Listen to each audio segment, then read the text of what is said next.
Oi, gente, boa noite. Como é que vocês estão? Hoje nós vamos falar sobre nutrição, né? Vamos falar sobre a terapia Ayurveda, o que que significa a gente seguir uma terapia que é indiana e que facilita a nossa vida em prol da longevidade, né? A gente está aqui, né? Quer viver bem, quer envelhecer bem e a gente tem que também procurar se informar sobre o mundo que existe de pensamentos, terapias, enfim. E essas terapias, como a Ayurveda, milenares, né? Vem da Índia, todo mundo sabe e entende que os povos muito antigos eles têm um conceito diferente da medicina ocidental, óbvio.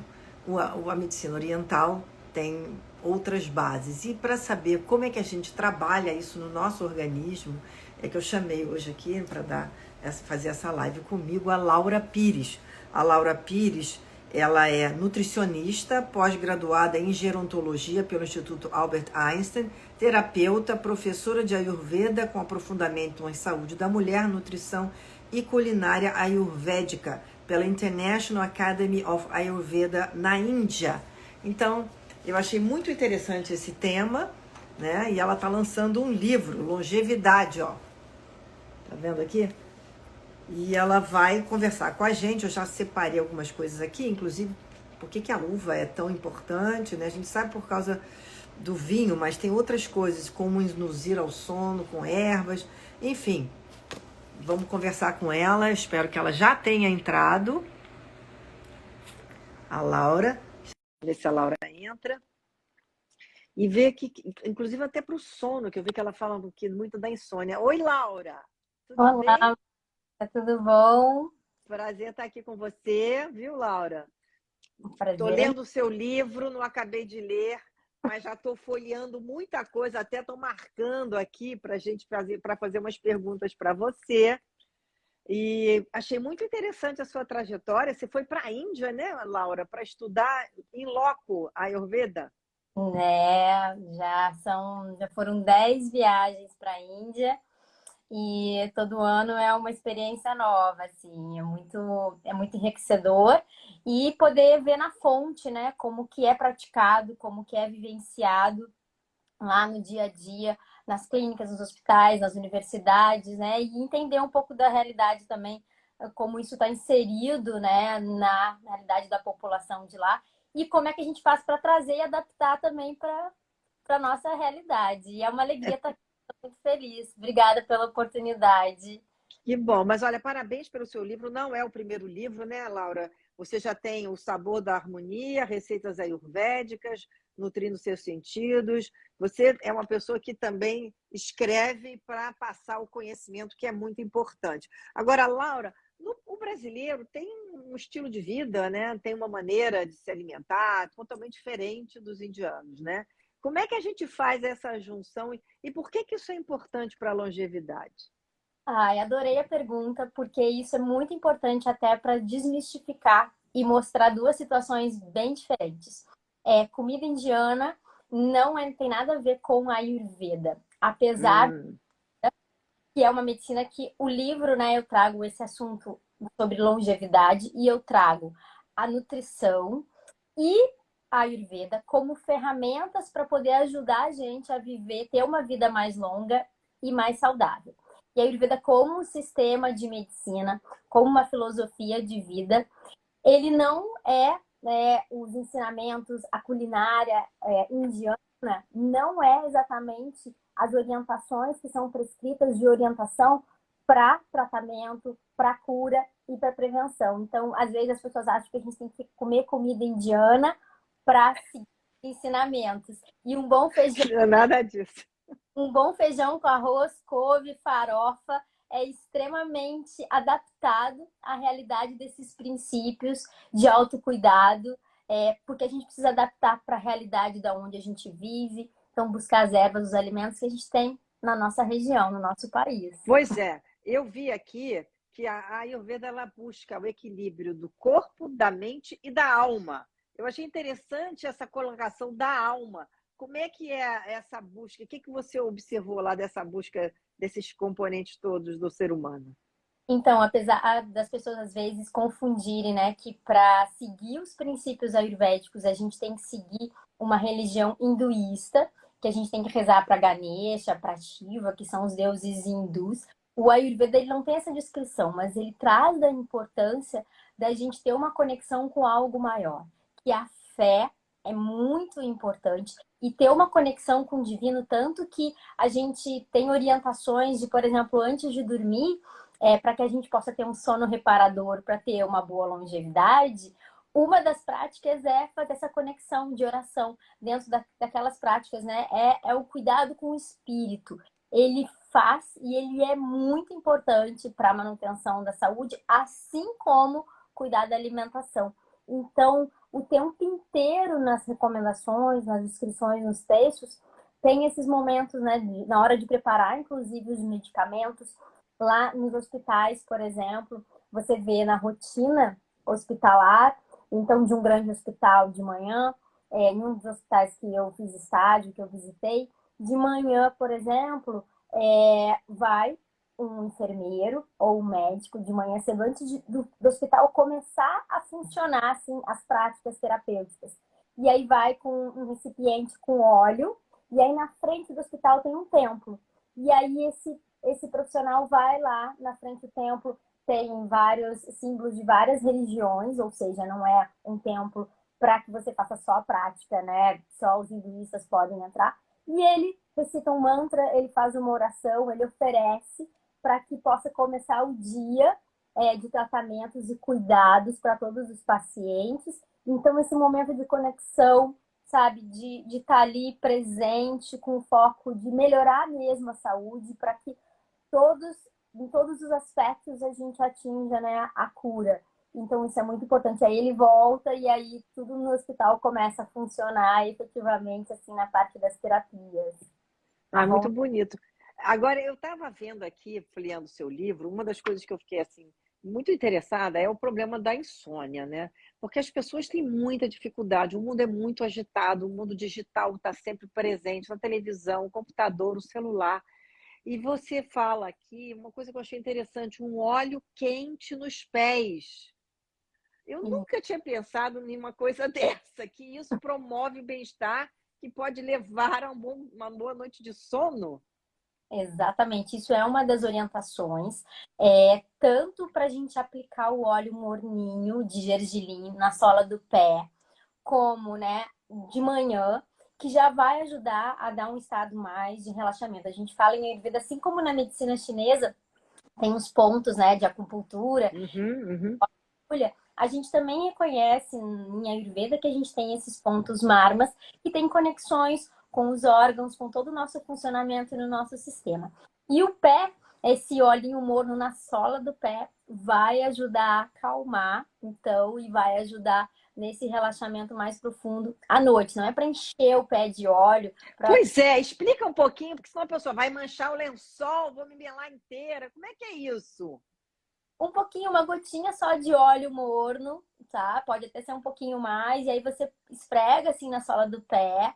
Se a sua dificuldade para dormir for ainda maior, você pode pingar uma gotinha assim no topo da Ah, cabeça, e aqui aí, assim.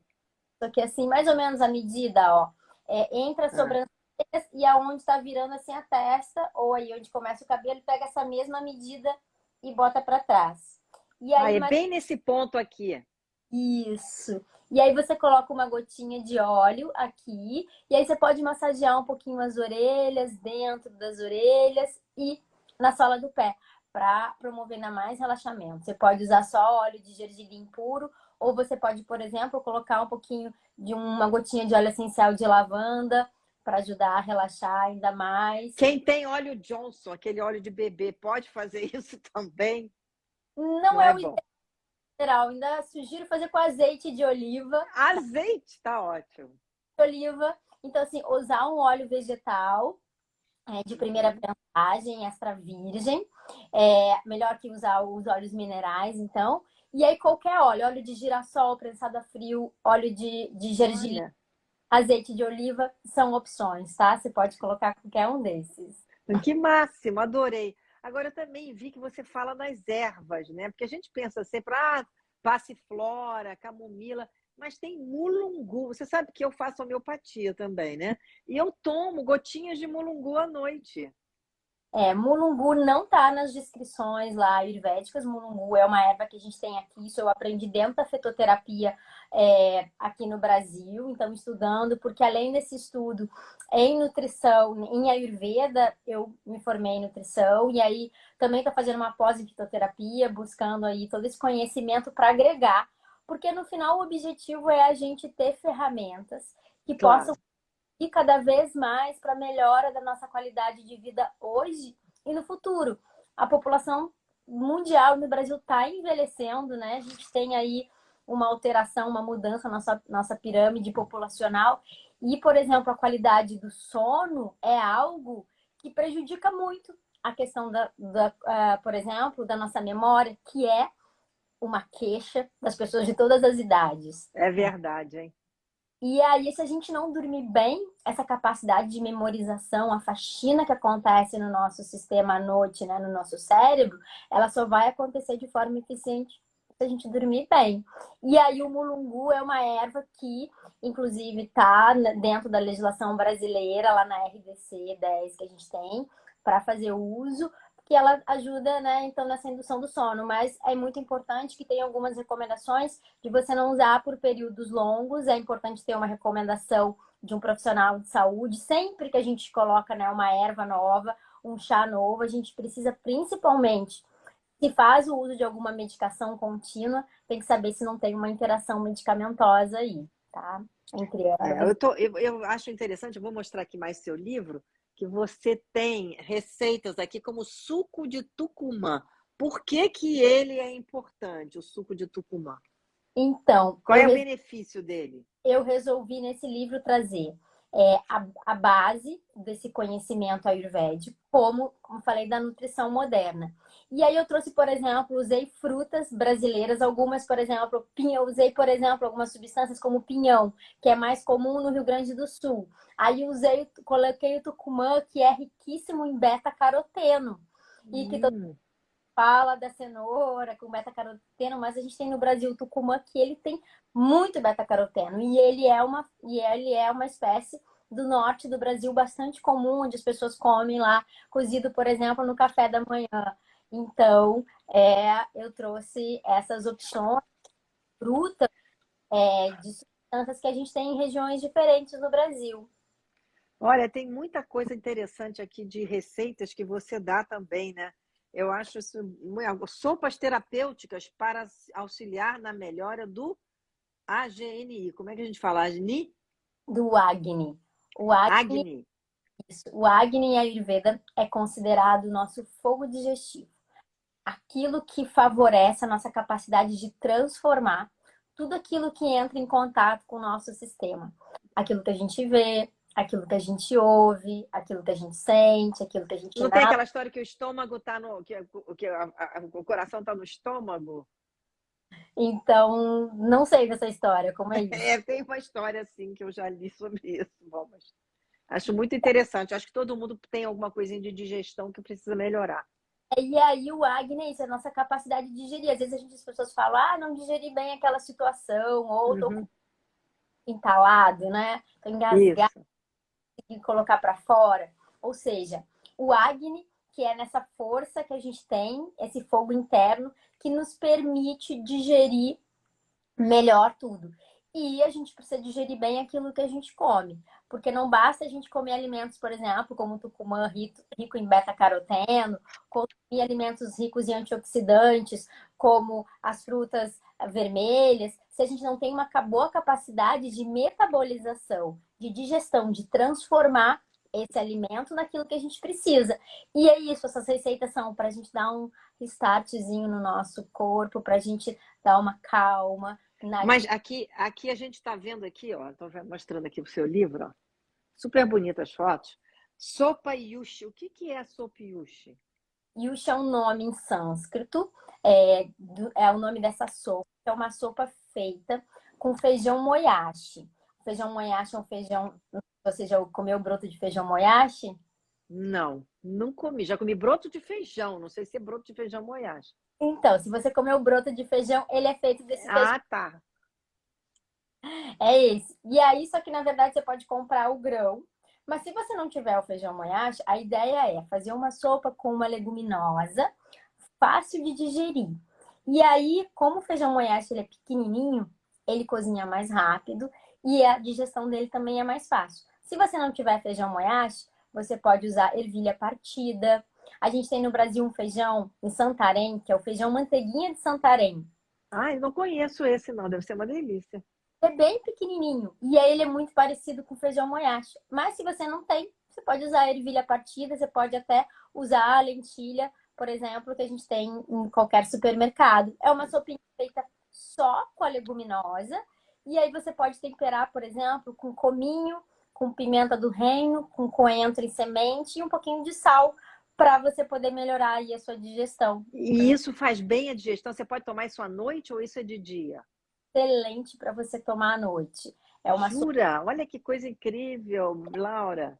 para Não tinha tratar. ideia. É, ela é muito eficiente, ela é muito usada nos tratamentos, quando o paciente, por exemplo, a Ayurveda, a gente tem tratamentos que a gente chama de pacificação, para pacificar quando o sistema está desequilibrado, e a gente tem tratamentos também para purificar quando você já tem uma patologia mais intensa. E aí você pode usar essas sopas terapêuticas de forma preventiva e também durante os tratamentos curativos aí para melhorar a saúde. Isso ajuda as pessoas, por exemplo, que têm refluxo, que é uma coisa também muito presente na terceira idade? Pode ajudar, sim. É importante, né, entender o que está causando, né, esse refluxo. Às vezes é uma medicação, então, assim, às vezes é um outro problema de saúde que leva a esse refluxo, mas as sopas, elas podem ser muito benéficas. Você botou aqui até sopa de mandioca. Eu, como adoro mandioca, não sei, fico imaginando, não engorda, não? É bom para a saúde? É excelente, é muito nutritivo, porque é, a mandioca tinha que ter aí, claro, é a nossa, né, é um alimento extremamente nutritivo e a gente tem em muita abundância no Brasil. Eu sou fã da mandioca, eu não vivo sem uma farinha. Então, assim, eu gosto de farinha, eu gosto de mandioca cozida, mandioca assada, sopa de mandioca. Então, ela é muito versátil. Uhum.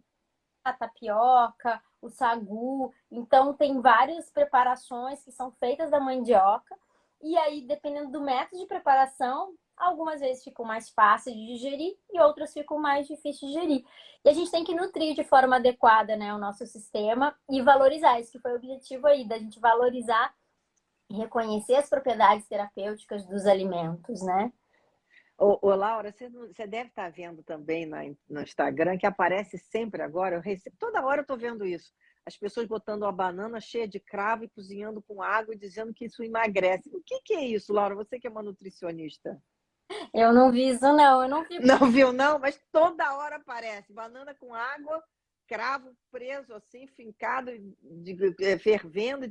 Isso me fez perder não sei quantos quilos. Eu fiquei, gente, mas o que é isso? Eu vou perguntar para a Laura.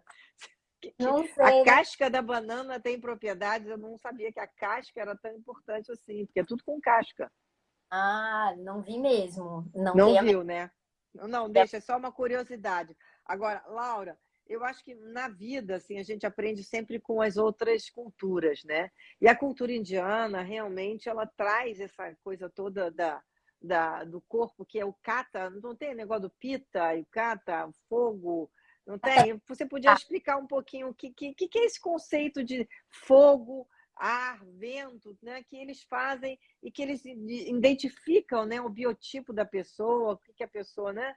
Tem gente que é misturado. Como é que é isso? todo mundo. E isso é um conceito, né, dentro dos princípios dessa filosofia, dessa medicina que é a Ayurveda, que existem os doshas, que são as funções do nosso sistema, do nosso corpo. E esses doshas, o Vata, o Pitta, o Kapha, eles têm características e qualidades. Todos nós temos Vata, Pitta e Kapha no nosso sistema. O que acontece é que no momento que a gente foi concebido, as características dos nossos pais, mas o momento do dia, toda a questão astrológica aí vai determinar qual é a nossa prakriti, a nossa essência, a nossa natureza. E ela é nossa. Então a gente tem um pouquinho de vata, um pouquinho de pita e um pouquinho de kapha. Cada um tem o seu. Só que durante a vida, o clima que a gente está exposto, a alimentação que a gente consome, o estilo de vida, assim, que a gente trabalhar demais, se a gente fica acordado até mais tarde, se a gente dorme bem. Então, tudo que a gente está exposto, a gente está exposto a muito frio ou muito calor. Isso vai gerando alterações no nosso sistema. E esses doshas, eles estão em constante desequilíbrio. E o segredo, ou melhor, a intenção é que a gente tente fazer com que eles não se desequilibrem tanto, a ponto de gerar sintomas, sinais e contribuir para o desenvolvimento das patologias, das doenças. Pois é, mas a pessoa pode tentar se entender, eu sou mais vata, eu sou mais pita, e aí como é que a pessoa identifica isso? Porque eu sei que os chás têm um efeito muito importante nesses tratamentos, né? Eu uma vez, há muitos anos, tinha um americano que vinha ao Brasil e ele fazia medicina ayurvédica. E ele tratava, ele dava os chás. Então, eu me lembro que eu levei minhas filhas e ele começou a dar, essa aqui tem que tomar um chá assim, você tem que tomar um chá assim. Eu acho que o chá é uma coisa também da cultura indiana e que tem uma importância muito grande para a gente entender esses tratamentos, né? O que você poderia nos dizer sobre isso? As ervas são muito importantes, elas fazem parte, então a gente, para medicar, a gente pode usar óleos medicados, a gente pode usar as ervas em forma de infusão, que é só a gente colocar aquelas ervas na água quente e aí deixa ali um tempinho e aí coa e bebe, ou então fazer as decocções, que é ferver essas ervas mais tempo. E aí, essa é uma forma de medicação ao longo da história da humanidade, usar as ervas. Então, e aí, dependendo da dosagem, dependendo da combinação, elas vão ser, né, usadas para tratamentos mais suaves ou tratamentos mais intensos. Então, desde o momento, né, de manhã, a gente pode usar, fazer, por exemplo, o uso de ervas, algumas de manhã, se a gente vai precisar ficar mais acordado, vai trabalhar, vai ter um dia mais ativo. Então, eu faço uso, faço estratégias, né, de ervas, escolhendo aquelas ervas mais adequadas para tomar de manhã e outras mais para o final do dia, que já vão te ajudar, como você falou, né, do mulungu, para auxiliar no sono. Então é muito importante isso, a gente aproveitar as propriedades terapêuticas, antioxidantes, adstringentes, amargas das ervas. Cada erva tem suas características e qualidades. E a gente entendendo um pouco do nosso sistema, entendendo um pouco da nossa realidade e a gente usar isso de forma inteligente, consciente, para a gente se beneficiar e fazer essas mudanças quando necessário. Sabe que eu estou me lembrando? Uma vez eu fiz uma massagem ayurvédica e tinha um negócio de pingar um óleo aqui que pingava na minha cabeça, assim, ó. Você já fez isso? Você conhece esse tipo de massagem? Fala um pouquinho o que é isso. Essa é uma terapia que é chamada de Shirodhara. E o Shirodhara, Shiro, cabeça, Dara, então é um óleo que vai vertendo numa região aí do corpo que é na testa. E essa terapia é uma terapia usada, tanto como eu falei, nas terapias de xamana, de pacificação, pode usar nas terapias que a gente chama terapias rasayanas, que são terapias de rejuvenescimento, e nos tratamentos também para algum tipo de patologia. E essa terapia Shirodhara, ela é muito importante no tratamento e no cuidado das doenças, por exemplo, da cabeça, problemas neurológicos, problemas de insônia, de ansiedade, porque relaxa muito. Eu não sei se você teve essa experiência. Nossa, eu dormi. Às vezes na primeira aplicação, segunda aplicação, as pessoas às vezes sentem um pouco de agitação, um pouco de angústia de estar ali deitado com aquele óleo morno na testa. Não, eu dormi. Eu só fiz uma vez para experimentar. Eu estava fora do Brasil e eu dormi, porque apaguei, Laura. É delicioso, assim, é maravilhoso, eu adoro. E quando faz, né, de uma forma assim contínua, você faz como um tratamento mesmo, 4, 5, 7 dias seguidos. E se você tá muito agitado, é assim maravilhoso. E você sente o poder que é de um óleo morno. Ah, mas é só um óleo morno na testa, mas ele tem uma ação muito grande no nosso sistema nervoso central. vai ajudar a relaxar e vai ajudar a dormir. É muito, muito Ô, bom. Laura, como é que é a sua prática? Quer dizer, você quando acorda, você recomenda que as pessoas respirem fundo? Você tem assim algumas orientações que você poderia dar? O que para as pessoas criarem um pouco de bem-estar na própria vida? Maravilhoso. Então, o que a Ayurveda descreve?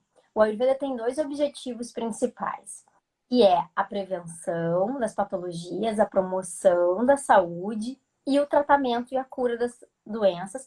Tem doenças curáveis e doenças incuráveis. E aí a gente vai ter tratamentos de acordo, né, com cada característica da doença e da pessoa. Mas de forma preventiva, como de forma curativa, a Ayurveda entende que os hábitos, os cuidados da nossa rotina diária, eles são fundamentais. Não adianta só tomar o remédio, não adianta só ir lá fazer o tratamento e aí voltar para casa e aí você não se comprometer É verdade. o dia a dia. E essas orientações do Ayurveda, elas já começam no momento que a gente acorda.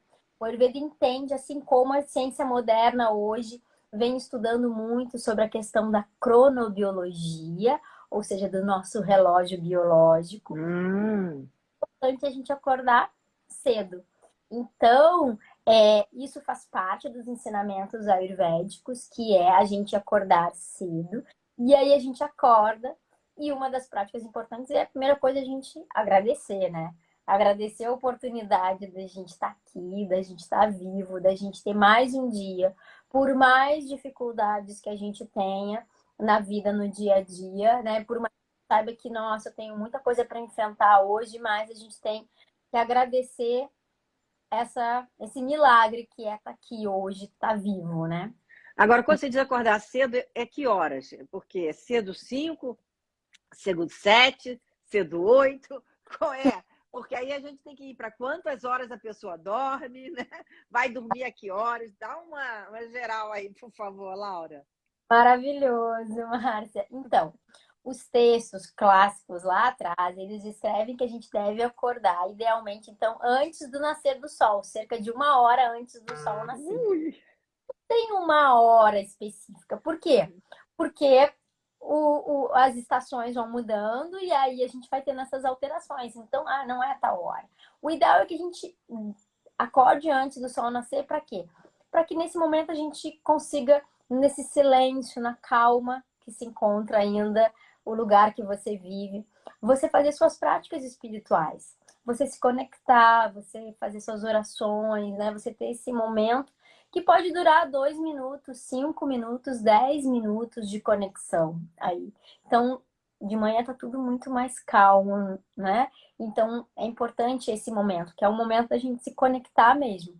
E aí, depois, a gente pode levantar e aí começar, né, as práticas e cuidados de higiene, que a Ayurveda fala que é muito importante, né? Das limpezas, de limpar os dentes, de limpar a língua, de Por urinar. que a língua é tão importante na Ayurveda?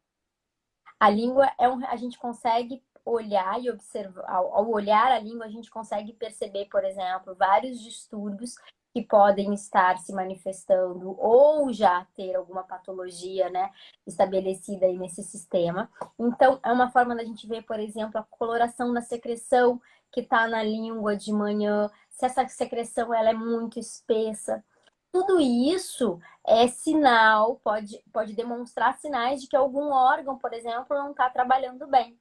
E aí, de manhã, é uma excelente prática. Além de melhorar nossa saúde oral, que isso, inclusive, é uma recomendação dos dentistas, É.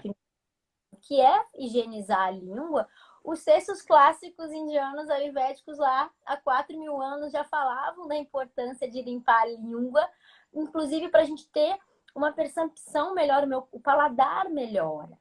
Se você limpa a língua, você automaticamente limpa a boca, limpa os dentes, você começa a ter uma percepção melhor, inclusive, dos alimentos que você vai colocar na sua boca logo de manhã.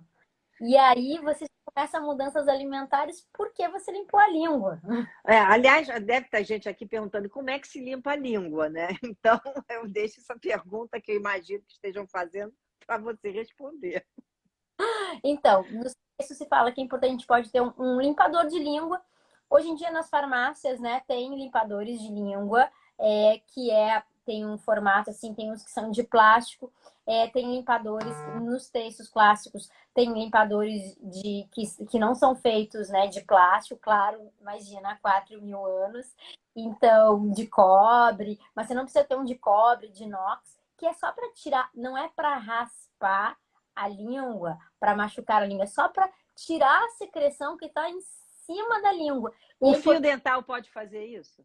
Com fio dental, você consegue com uma colher que não esteja, né, esteja direitinho assim nas bordas dela para não arranhar a língua, que aí você consegue tirar aquela secreção que está mais no fundo da língua e aí você só tira aquele excesso de secreção e aí você olha para sua língua. Se daqui 1h30, por exemplo, a sua língua está toda branca de novo, isso pode ser sinal que você não está digerindo bem, pode ser sinal que você está comendo alimentos que geram muita secreção, que geram muito, muito muco no seu sistema. Então, está consumindo, por exemplo, muitos lácteos. Ou então, às vezes, você nem está consumindo muitos lácteos. Você está consumindo outros alimentos, mas você não está digerindo bem.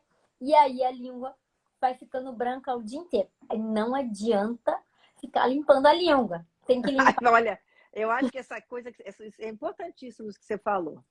Eu acho muito importante as pessoas terem noção dessa higiene e desse sinal do organismo que é a língua, né? E assim, questões digestivas muitas vezes são descritas como normais, né? E na verdade é comum das pessoas, né? Sentirem, por exemplo, como você falou, um refluxo, uma dor de estômago ou constipação intestinal. Isso não é algo normal, né? Isso mostra que tem um distúrbio no sistema e que ele precisa sim ser cuidado para que ele não agrave e favoreça o surgimento de alguma patologia, ou se você tem uma patologia no seu sistema, agravar essa doença, agravar essa patologia. E o Ayurveda dá uma atenção muito especial, Márcia, em relação ao sistema digestivo. Por quê? Porque se a gente não cuida desses pequenos sinais, ou então, por exemplo, a pessoa começa a rotar muito, a coloração das fezes, a forma das fezes, gases, né? Gases. Então, isso tudo é sinal que a digestão precisa ser cuidada. Não é à toa que a gente vê, né, a quantidade de propaganda que tem de laxante, é porque é um problema de saúde pública, basicamente. É verdade. E se sabe, né, da relação hoje, a ciência moderna sabe cada vez mais da relação, por exemplo, de intestino e cérebro. O quanto a gente precisa cuidar desse intestino, inclusive para tratar doenças que afetam o nosso cérebro, que afetam a nossa mente. Então, agora, uma coisa também que a gente vê hoje em dia é que tudo é assim, sem glúten, sem glúten, sem glúten. Você que é nutricionista e que trabalha com a questão da medicina indiana, da Ayurveda, o que é realmente importante nessa questão do glúten? depende da individualidade de cada um. Porque, assim, tem pessoas que são celíacas, que realmente elas não podem consumir glúten. A gente vê dentro de uma realidade, muitas vezes, tem várias evidências, tem vários estudos mostrando que, claro, que o excesso do glúten, principalmente para pacientes que já têm alguma patologia estabelecida, não só pacientes celíacos, pode agravar ainda mais. Então, a gente dá um tempo para o paciente do consumo de glúten. Mas, muitas vezes, Márcia, os pacientes, as pessoas, o que têm é uma intolerância, e muitas vezes, por quê? Porque consomem demais tanto, né? Então, no café da manhã é pão. Aí no meio da manhã tem um biscoito. Aí na hora do almoço come uma empada ou uma quiche. Aí no lanche da tarde um pastel. E aí no jantar um macarrão. Aí É verdade. Você descreveu muito bem isso. Agora, Laura, o que você podia dar assim, um exemplo do que é uma alimentação correta do ponto de vista da Ayurveda? Por exemplo, o café da manhã, o que seria? Então, não tem uma alimentação padrão e uma combinação padrão para todas as pessoas. E nem para mim, nem para você, nem para mim. Todos os dias, se eu comer isso, vou viver saudável, nunca mais eu vou adoecer e vou ter uma vida de 100 anos, 120 anos. Por quê? Porque a gente sofre alterações do clima, da qualidade do nosso sono, do ambiente que a gente se encontra. É muito importante, primeiro, para a gente decidir o que a gente vai comer, por exemplo, no café da manhã. observar a nossa fome, observar se você está com fome. Porque se você não está com fome, você precisa observar por que você não está com fome. Ou você comeu demais na noite anterior e não digeriu bem, ou então, né, você está com algum problema, tomou alguma medicação que está tirando esse seu apetite. O que está acontecendo para você não ter apetite? Tem gente que não tem muita fome de manhã e aí consegue ficar bem e fazer suas tarefas a manhã inteira num jejum mais prolongado. Então, é mais uma questão de observação. Importante, evitar ao máximo, todas as pessoas, alimentos processados e ultraprocessados. Os textos clássicos lá, eles não falavam sobre isso, mas eles falavam da importância, né, da gente reconhecer os alimentos. Então, pão, aquela fermentação natural, que já melhora, né? Já melhor. Ovo sem ser muito gorduroso também é uma coisa boa, né? Fruta. A gente fica imaginando aqui, né?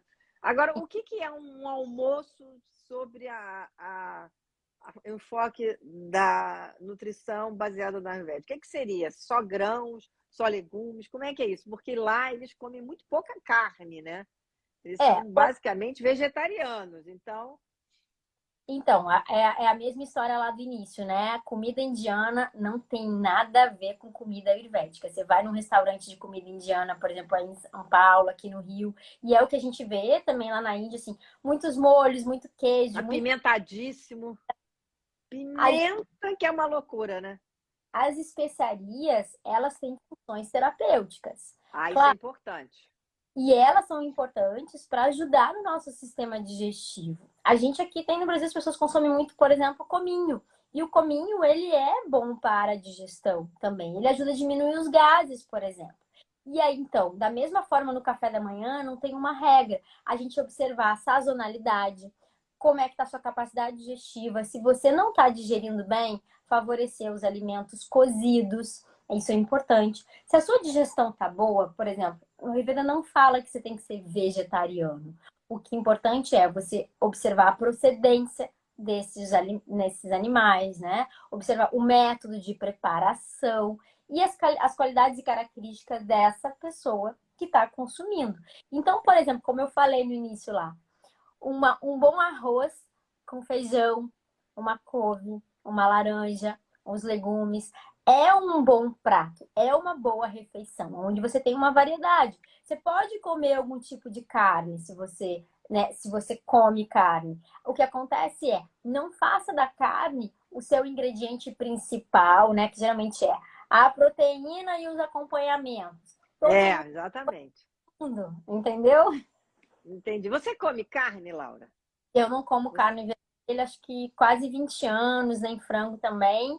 E peixe eu como esporadicamente, assim, geralmente quando eu viajo, no dia a dia, eu não como, principalmente por essa questão, né? Da questão da procedência, que é muito difícil hoje em dia. Então, assim, eu reduzi bastante o consumo de peixe. Eu consumo lá ovo?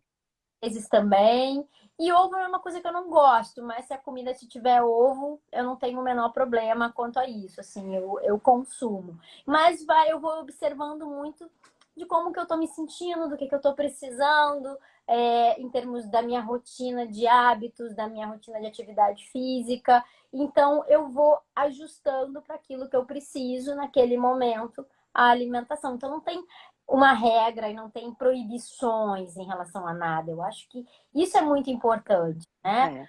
Laura, e as sementes? As sementes, como é que elas ficam dentro da culinária ayurvédica? Por exemplo, a gente tem aqui, como você falou, pinhão, mas a gente recebe aqui nozes, né? Amêndoas, né? A gente tem muito isso, né? E a gente, castanha de caju, Castanha de caju, castanha de Pará. Né? Baru, que é uma oleaginosa do Cerrado brasileiro que poucas pessoas conhecem. Também. Eu não conheço o baru, acho que eu nunca comi. Tem que comer. Baru é riquíssimo em zinco. Se fala tanto agora que todo mundo tem que suplementar zinco, tomar zinco para nossa imunidade. Então, o baru é uma semente do cerrado riquíssima em zinco. E ele lembra, assim, quando ele é torradinho, ele lembra um amendoim, por exemplo. As oleaginosas, elas são importantes. Elas são fontes de boas gorduras, fundamentais para o funcionamento do nosso tecido, né? Do nosso sistema nervoso, do nosso cérebro. Então, elas são alimentos importantes na nossa dieta.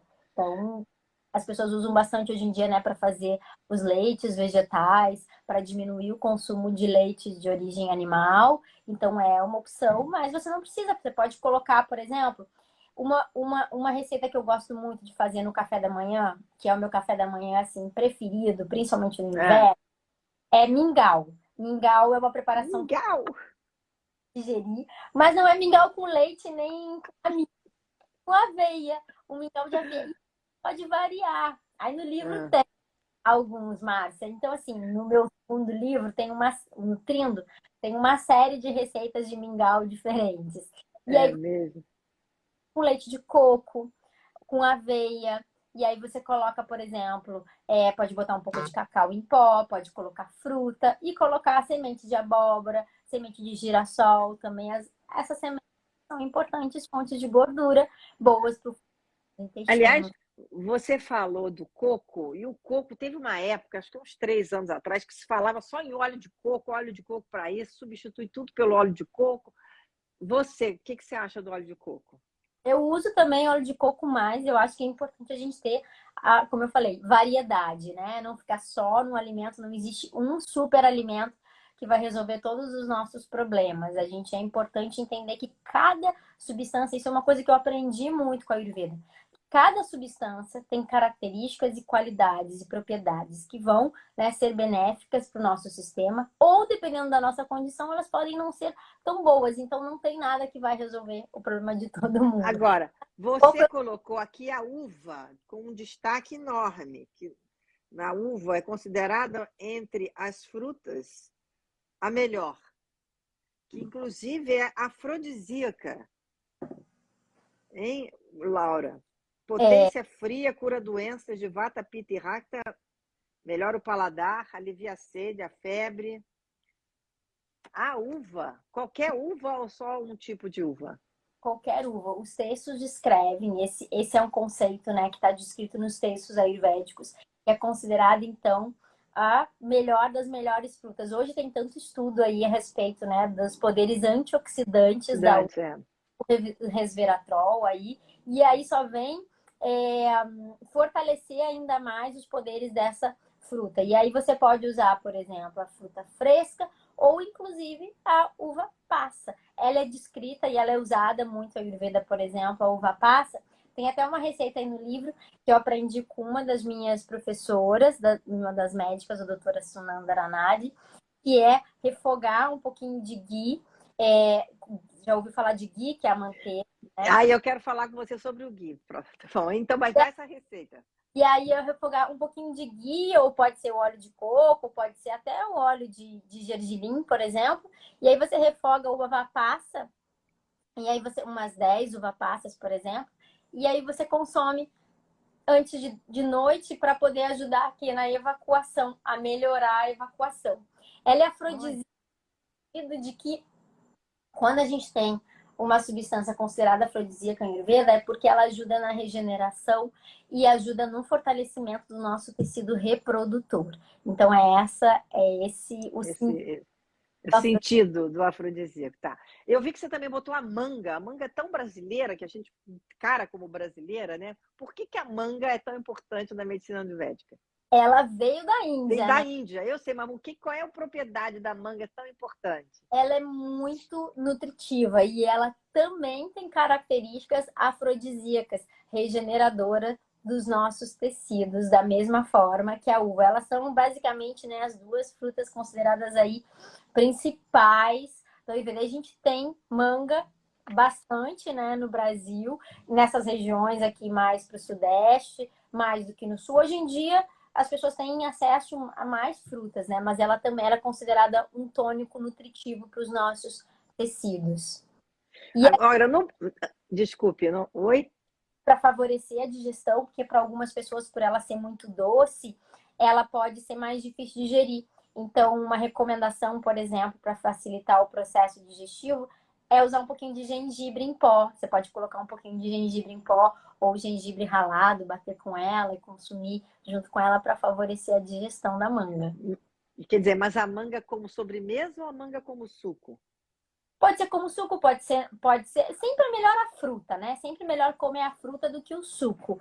E aí você pode ser ela partidinha, na verdade, né? Na refeição. Não depois da refeição, mas se a sua digestão for boa, pode comer junto, né? Agora, se a sua digestão não for boa, evitar um pouco essas combinações, né? Das coisas cruas, principalmente as frutas, durante as refeições. Agora, Laura, eu já falei da banana. Banana é aqui, brasileiro é banana, tá? E americano é maçã, né? Maçã tem até aquele ditado: An apple a day keeps the doctor away. Quer dizer que a gente comer maçã já resolve um pouco a sua saúde. Para a Ayurveda, o que que tem a maçã e a banana de Ah, importante? são duas frutas também que fazem parte, né, dos ensinamentos ayurvédicos. A banana tá aí, inclusive no livro tem várias receitas da banana, porque ela também é considerada uma fruta extremamente nutritiva, mas a gente precisa ter uma boa digestão aí para a banana, né? Ela pode aumentar o que a gente fala, né, de pitta dosha, principalmente se ela tiver muito ácida. Então, tem algumas recomendações, por exemplo, você pode botar um pouquinho de gengibre também para digerir melhor a banana, para aqueles que a banana está mais pesada. Mas uma das especiarias mais usadas, por exemplo, pode ser o cardamomo. Já ouviu falar de cardamomo? Já, nossa, cardamomo. Tinha sempre um iogurte com cardamomo numa lojinha perto da TV Globo, quando eu trabalhava, a gente tomava iogurte com cardamomo. Então, olha só, essa combinação é importante, assim como para a banana, porque para algumas pessoas, tanto a banana como o iogurte pode ter uma tendência maior de gerar secreção, de gerar muco, por exemplo, nas vias respiratórias. E o cardamomo tem essa propriedade de diminuir, por exemplo, a produção de secreção em muco. Então, isso é o ensinamento ayurvédico, fazer essa combinação Que interessante. de E Laura, e a canela? também pode ser, porque ela também é digestiva, ela também incrementa o acne e a gente evita, né, que tenha má digestão. Então, ela também pode ser usada, por exemplo, com iogurte, ela também pode ser usada com a banana para melhorar o sistema digestivo, para poder melhorar o acne. Ela é quente. Então, E ela a maçã, Laura, que os americanos apreciam tanto, dizem que é tão importante. Ela também pode ser usada, ela é mais, por exemplo, ela é uma fruta mais fria, ela tem uma quantidade maior, por exemplo, de água. E aí, dependendo do método de preparação que você consome a fruta, da mesma forma que a manga, da mesma forma que a banana, você se desidratar ela tem características mais secas, ela vai secar mais o seu sistema. Se ela for consumida crua, e aí varia muito, Márcia, porque o que o Ayurveda entende? Que a gente precisa observar se essa fruta ela tá mais doce ou ela tá mais ácida. E aí, conforme esse sabor predominante, ele vai agir de forma diferente no seu Olha, sistema. Então, interessante. se você tá, por exemplo, com um sistema mais acidificado, você tá com refluxo, você tá com azia, aí você deve evitar essas frutas que são mais ácidas e que são mais pesadas para digerir. E aí o ideal é que uma fruta mais doce, que é mais calmante, por exemplo, uma pera, nesse caso, seria mais benéfico do que você comer, por exemplo, uma banana, então que ela é mais pesada, ou uma manga. Então observar esses momentos, né, como que essa pessoa tá, então para poder fazer a escolha mais adequada daquela E, fruta. e as frutas secas, como ameixa, damasco, tâmara, são boas para consumir para regulação do seu, vamos dizer assim, aparelho digestivo? Pode usar. A tâmara está descrita, inclusive, no livro, ela é descrita como uma fruta araçaiana, que ela ajuda, ou seja, o que é uma fruta araçaiana? Que é uma fruta que ajuda a regenerar os nossos tecidos de forma positiva. Se fala tanto terapia do rejuvenescimento, Uhum. é isso, é ajudar a regenerar os nossos tecidos de forma saudável. E a tâmara é uma dessas frutas que é extremamente tônica e nutritiva. A gente não tem muita tâmara, né, Não. aqui, então, assim, mas ela é aí descrita também. O damasco a gente também não tem aqui damasco, então a gente geralmente tem ele seco, mas ele já é mais ácido, e aí ele entra na mesma condição que eu falei, observar, né, essa acidez da fruta dependendo como é que está o seu sistema digestivo, os distúrbios que você apresenta, para saber qual deles no momento é o mais adequado ou não. E a ameixa preta, que a gente tem muito aqui no Brasil? A ameixa é excelente para o funcionamento do sistema digestivo, para, por exemplo, ajudar a promover a evacuação. Então, pessoas que têm tendência à constipação intestinal, consumir, por exemplo, ameixa de manhã é uma boa para ajudar. Tem até, agora eu não sei se é no livro No Sabor da Harmonia ou no Nutrindo Seus Sentidos, tem uma receita que eu adoro, que ajuda muito na evacuação, que é você pegar a ameixa, você bate no liquidificador, a ameixa com um pouquinho de água, e aí bota na panela. E aí você mexe, fica parecendo tipo um brigadeiro, e aí ela coloca cada panela, e aí você bota um pouco de coco ralado, fresco, e nozes picadinha ou castanha, e aí você deixa esfriar e você consome. Então isso é bom, por exemplo, se você tiver com uma digestão boa, por exemplo, no sentido de estômago legal, para ajudar, por exemplo, na evacuação. Você pode botar um pouquinho de gengibre para digerir bem aí e... Olha que dica boa que você deu. E é gostoso. E é gostoso com coco, tudo com coco fica uma delícia, né, Laura? Tudo com coco fica uma delícia, eu adoro. Água de coco é super saudável, né? A água de coco, ela é um pouco laxativa, né? Ela é refrescante para o sistema e também é bom para hidratar, é excelente, né? Ô, Laura, a gente já está terminando aqui, já tem quase 1 hora na nossa live. Gente, eu nem vi o tempo passar. Passou muito rápido, viu, Laura? Eu adorei todas as dicas que você deu. Achei importantíssimo a gente entender. Eu acho que a medicina tem que ser holística, sabe? A gente tem que buscar sempre um aprendizado nas outras culturas, né? E eu acho que isso faz toda a diferença. A gente tem que buscar essa aproximação sempre. Eu adoro essas coisas, homeopatia, fitoterapia. Acho que a gente cresce e se protege melhor, né? Protege mais o nosso organismo. Então, eu quero muito te agradecer aqui a nossa live, foi ótimo.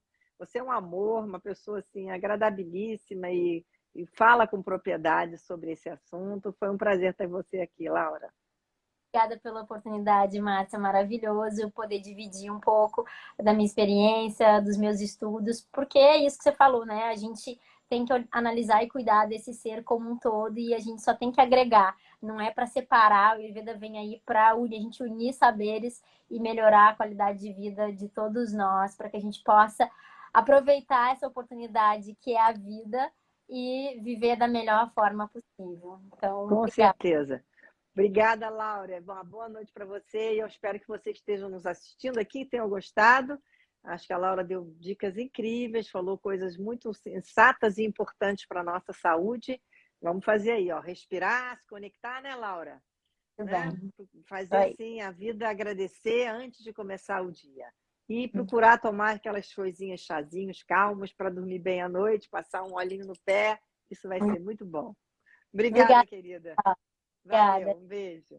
Gente, até a próxima, hein?